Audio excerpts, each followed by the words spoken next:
Good evening all. இன்றைக்கி இந்த வீடியோவில் நம்ம இம்பார்ட்டண்ட்டான சைக்காலஜி கொஸ்டின்ஸ் ஒரு 15 கொஸ்டின்ஸ் பார்க்கலாம். ஆல்ரெடி நம்ம லாஸ்ட் வீடியோவில் 15 கொஸ்டின்ஸ் கொடுத்துருந்தேன்.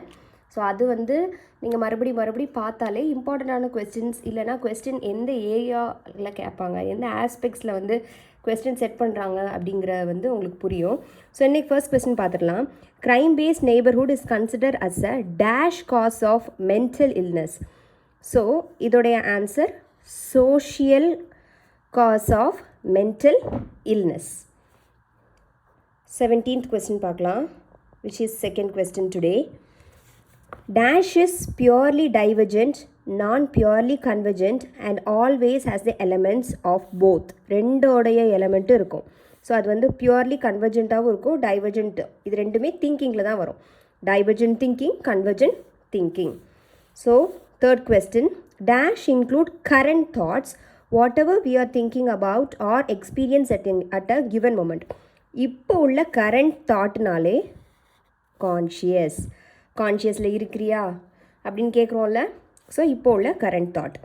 The divergent thinking leads to divergent thinking. divergentனா நிறைய ஐடியாஸ், ஒரு கொஸ்டின் இருக்குல்ல, அதுலேருந்து நிறைய ஐடியாஸ் வருது அப்படின்னா it comes as new creations and inventions. So next question. Insight in other words. இன்சைட்னாலே திடீர்னு ஒரு ஆன்சர் வர்றது. திடீர்னு நமக்கு அவ்வளோ நாள் குழம்பிட்டே இருப்போம், திடீர்னு டக்குன்னு ஒரு ஆன்சர் வரும்ல. So it is sudden awakening of thought. The next question is, the experiment is a dash observation. ஒரு எக்ஸ்பெரிமெண்ட் பண்ணுறோன்னா அது கண்ட்ரோல்டான அப்சர்வேஷனாக தான் இருக்கும், பிகாஸ் ஒரு கண்ட்ரோல்டான என்விரான்மெண்ட்டில் தான் இருக்கிற மாதிரி இருக்கும். So it is a controlled observation. Next question. The psychologist viewed frustration as a major cause of aggression. ஃப்ரஸ்ட்ரேஷன்னால தான் அக்ரெஷன் வருது அப்படிங்கிறத எந்த சைக்காலஜிஸ்ட் சொல்லியிருப்பாங்க அப்படின்னா Dollard. Rote memorization can be avoided by using. Rote மெமரைசேஷன்னா குருட்டுத்தனமாக மனப்பாடம் பண்ணுறோம்ல, ஸோ அதை எது மூலமாக அவாய்ட் பண்ணலாம் மீன்ஸ் teaching aids.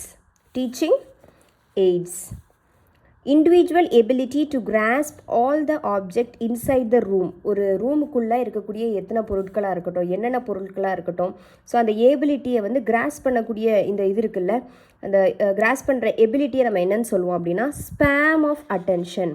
அதாவது முன்னாடி ஒரு கேம்லாம் வச்சுருப்பாங்க, இந்த 10 ஆப்ஜெக்ட் இருக்குது இந்த ரூமுக்குள்ளே, என்னென்னலாம் இருக்குதுன்னு நோட் பண்ணிவிட்டு ஒரு பேப்பரில் எழுத சொல்லுவாங்கள்ல. எவ்வளோ ஃபாஸ்ட்டாக நம்ம அப்சர்வ் பண்ணுறோமோ அந்த ஏபிலிட்டியை தான் பற்றி கொஸ்டின் கேட்டிருக்காங்க. Next, problem solving method is an example of which one?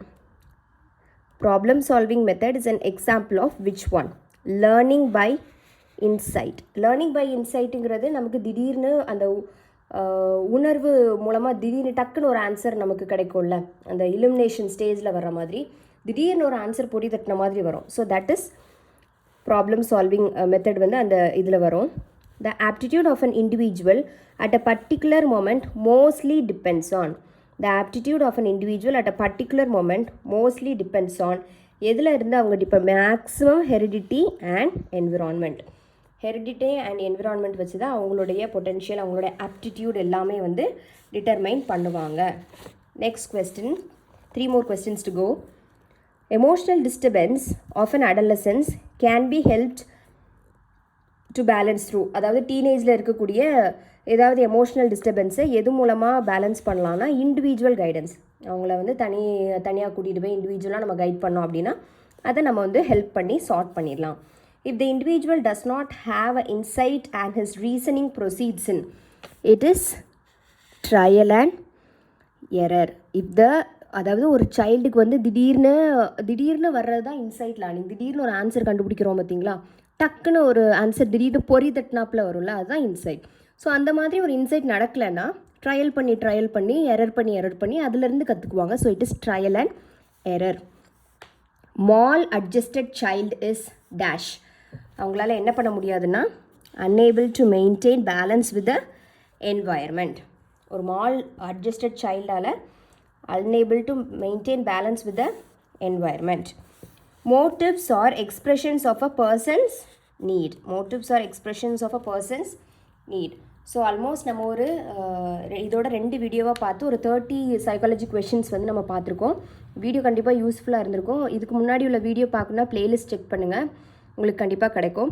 So இது மூலமாக என்னென்ன ஆங்கிளெல்லாம் கொஸ்டின் கேட்பாங்க அப்படிங்கிறது உங்களுக்கு தெரியும். எவ்வளோ டைரக்ட் கொஷின்ஸ் வந்திருக்கு, எவ்வளோ வந்து அங்கே நம்ம திங்க் பண்ணி எழுதுகிற மாதிரி இருக்கும் அப்படிங்கிறதுலாம் உங்களுக்கு புரிஞ்சிருக்கும். சில நேரங்களில் நம்மளே ரொம்ப ஃபாஸ்ட்டாக யோசித்து தப்பாக போட்டிருப்போம், சில நேரங்களில் சிம்பிள் ஆன்சராக தான் இருக்கும். ஸோ இந்த வீடியோ உங்களுக்கு கண்டிப்பாக யூஸ்ஃபுல்லாக இருக்கும். ஸோ நிறைய பேர் வந்து எக்ஸாம் போகிறதுக்கு முன்னாடி நீங்கள் இந்த வீடியோ பார்த்துட்டு போனீங்கன்னா அப்படின்னா உங்களுக்கு ஒரு ரீகால் பண்ணுறதுக்கு ஒரு ஈஸியாக இருக்கும். மேபி இதிலேருந்து கூட டைரக்ட் கொஷின்ஸ் நிறைய கேட்கலாம். So thank you, have a good day.